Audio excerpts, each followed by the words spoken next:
जय महाराष्ट्र मित्रांनो. आज आपण बघणार आहोत की कुंभमेळ्याची सुरुवात ही नक्की कधी झाली आणि यावेळेचा कुंभमेळा हा का इतका महत्त्वाचा मानला जातो, हेच आपण या व्हिडिओच्या माध्यमातून जाणून घेणार आहोत. त्यामुळे व्हिडिओ शेवटपर्यंत नक्की बघा. भारतीय परंपरेत एक महत्त्वाचा धार्मिक सोहळा असलेल्या कुंभमेळ्याची परंपरा ही शेकडो वर्षांपासून चालत आहे. दर 12 वर्षांनी आयोजित केल्या जाणाऱ्या कुंभमेळ्याला जगभरातून कोट्यवधी भाविक हजेरी लावतात. हा मेळावा ज्या शहरातील नद्यांच्या किनाऱ्यावर आयोजित केला जातो, त्या नद्यांना देखील भारतीय परंपरेत विशेष महत्त्व प्राप्त केलेलं आहे. पण या ऐतिहासिक मेळाव्याची सुरुवात नेमकी कशी झाली आणि 12 वर्षांनीच का होतो कुंभमेळा? कुंभमेळ्यांचे कोणकोणत्या शहरांमध्ये आयोजन केले जाते व यावेळेचा कुंभमेळा का खास आहे? चला तर जाणून घेऊया. कुंभ म्हणजे घागर. कुंभमेळ्याची सुरुवात एका पौराणिक काळापासून झालेली आहे. कुंभमेळ्याचा उल्लेख प्राचीन कथांमध्ये आणि ऐतिहासिक कागदपत्रांमध्ये सुद्धा आढळला जातो. पौराणिक कथेनुसार एकदा देव आणि दानवांमध्ये समुद्र मंथन झालं होतं. ऋषी दुर्वास यांनी देवांना श्राप दिला होता. त्यामुळे ते कमजोर झाले होते. याचाच फायदा घेत दानवांनी देवांना पराभूत केलं.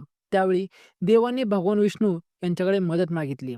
तेव्हा भगवान विष्णूने त्यांना अमृत मिळवण्यासाठी समुद्र मंथन करायला सांगितलं. अमृत पिल्यानंतर देव अमर होणार होते आणि ते पुन्हा एकदा ताकदवान झाले असते.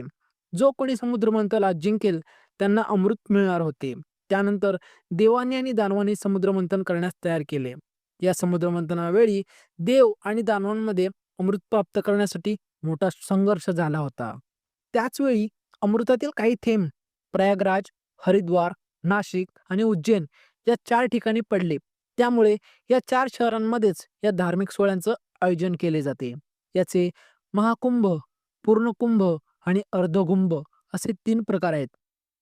यातील केवळ महाकुंभमेळ्याचे आयोजन हे प्रयागराज येथे केले जाते. दर 12 वर्षांनी या सोहळ्याचे आयोजन करण्याचे काही खास कारण आहेत. अमृत असलेले कलश स्वर्गात पोहोचवण्यासाठी 12 दिवस लागले होते. देवांसाठी 1 दिवस म्हणजे पृथ्वीवरील 12 वर्ष मानले जातात. त्यामुळे दर 12 वर्षांनी या सोहळ्याचे आयोजन केले जाते. दर 12 वर्षांनी नाशिकच्या गोदावरी, उज्जैनच्या शुभ्रा आणि हरिद्वारच्या गंगा नदीचे किनारी केले जाते. यंदाचा महाकुंभ मेळा उत्तर प्रदेशमधील प्रयागराज येथे पार पडणार आहे.